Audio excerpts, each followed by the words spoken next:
you're listening to Phil DeBella, and this is FlashCast by PDB.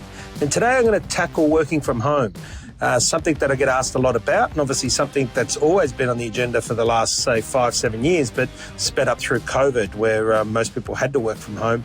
And a lot of industries that could never previously work from home, like the law fraternity, now realise that it actually can be done. So I want to talk about it, the pros and cons, because there's always two sides to it. There's some that it will benefit, there's some that it won't. And I just want to break down a few things and coming from my perspective on where I sit. But if I had to make one decision, and I get asked this a lot, what do you think? Well, I think a lot of things, and I'm going to share that with you guys in the next 10 minutes. But if you said you had to make a decision, you're right, there's only one decision, make the decision, work from home or no work from home, then I would go with no work from home. And that's purely because while it's not going to hit 100% of the target, it is the closest thing to it, and that's the way I look at it. And let me explain that a little bit further. But if I had to make just the one decision, that I couldn't have a fusion or a blend or a matrix system set up and everyone be happy with that, then I would go with no, everyone goes into work to work, because that's the closest thing to me that is to a silver bullet. But let me demystify that a bit, because there are obviously situations in many industries and many situations, and for many people, it works so much better. They're more productive and all the rest of it. Again, we'll break that down.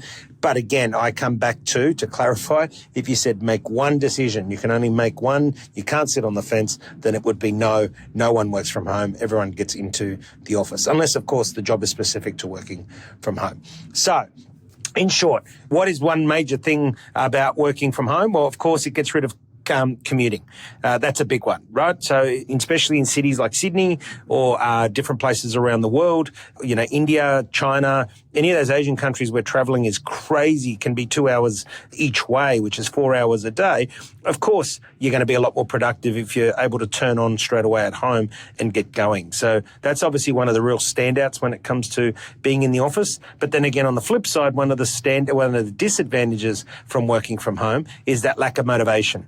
Is that you're not motivated, or, I'll just get easily distracted, but comes down to that motivation. Because, of course, if you're motivated, you're not going to get easily distracted. But again, they're just two standout things. We're going to get down to a little bit more about it. And I'll start with some of the challenges of working from home that to me exist. And one is blurred work-life balances. The boundaries behind work-life balance, work-life harmony is what I talk about. When you're at work, you're at work. When you're at home, you're at home. When it's family, it's family. When it's personal, it's personal. That to me is a common challenge, is really having blurred lines, because if you're working from home, then you do blur those lines. Inadequate equipment. Let's face it, whether it's your monitors, the ergonomics of a desk, but then for some industries, it's the tools. It's the lack of the equipment you may need, whether it's scanning equipment, printing equipment, whatever it is. It could be technology, it could be actual physical tools, but you might not have the equipment that you need.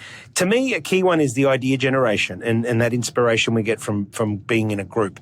I'm a people person. I love that idea generation. I love talking out aloud, I love thinking aloud, and getting the inspiration from others, which leads to employee isolation, and for some roles that might be great. Obviously gamers, computer programmers love that. So again, you're going to see what I'm pointing at is my perspective. But you've got to remember, I come from a very people forward facing industry, being the hospitality industry. You can't work from home in hospitality because it's all forward facing. There's going to be some people listening to this going, no, well, I don't agree, and that's okay. It's not one shoe fits all. I've said this from the start. I purely said if I had to make one call and one decision without sitting on the fence, then no, it'd be no working from home. Of course, if you're able to find the perfect mix, I'd be building a matrix of the role. It depends on the role, depends on the person. Very simple. Depends on the seat of the bus that you occupy in an organisation, and it depends on the attributes of a person, would be the perfect scenario. However, that then leads into discrimination, unfair work, all the rest of it. But we can tackle that after. Resolving, technical issues and cybersecurity is a big one. A friend of mine, Jamie Wilson, owns CryptoLock. They deal in this space of cybersecurity, and people working from home seem to have a lot more risk. Misaligned team performance. A lot of organizations have people working in teams. So there's the group think that comes back to that inspiration. So Yes, Zoom, but you don't get to actually see what people are like in Zoom, their mannerisms. You don't get that whole interpersonal skills over Zoom. You only get certain elements of it. But misaligned team performance is a big one, and then loyalty and retention. It's very hard to build loyalty and therefore retention if your office is if people are working from home, they're not in an office and they're not that cultural event, and obviously the Friday afternoon drinks or the social club and all that sort of stuff. So there's some of the reasons why I find it quite challenging when you look at it from home. And why would people hate to work from home? I mean, there's a lot of reasons why people love it, and we'll go through it in a sec, but a lot of people have fear of missing out. They love that talking, that catching up, what's going on, being part of things, social clubs. We are social beings, Of course, some of us are more social than others, but we are generally social beings. We need that interaction. We also get easily distracted, which is a key one. A lot of us need the others around us to get motivated and inspired, Cup of coffee is a great go-to in the morning to get people motivated, inspired. And, but we all need that self-starting, that get going. What are we doing? Right? And again, the work-life boundaries. That's the key stuff. That's the stuff that to me that sits on the outer. And in summary, where I sit is the following. You got to remember that working from home has an impact. Forget just your view from yourself for 1 minute. Working from home affects a whole ecosystem. It affects the petrol you put in the car, and the person that owns the petrol station, the mechanic that services your car, the tires, the car itself. There's a whole ecosystem, whether it's public transport you catch, then it's going into the office. Obviously, it's the retailer who sells you the clothes that you like to change and wear differently when you're going into work. It's the cafe, the restaurant, the bar that you have a drink at afterwards. It's the retail therapy you do during the day. There's a whole myriad of ecosystem that is affected, the landlord. So we need to be aware of that. There is a flow on. So yeah, you can look at this from your personal perspective only, but if you look at it from the wider lens of an ecosystem, there's a lot of things that work against you from working from home. But of course, what are the highlights of working from home? Well, we said it before. Obviously, time. You've got less travel. So, when you've got less travel, you've got, more time. But again, would that time translate to you working more on your business or not working on your business or in your business, whatever it is? Who knows? But that is obviously a big one.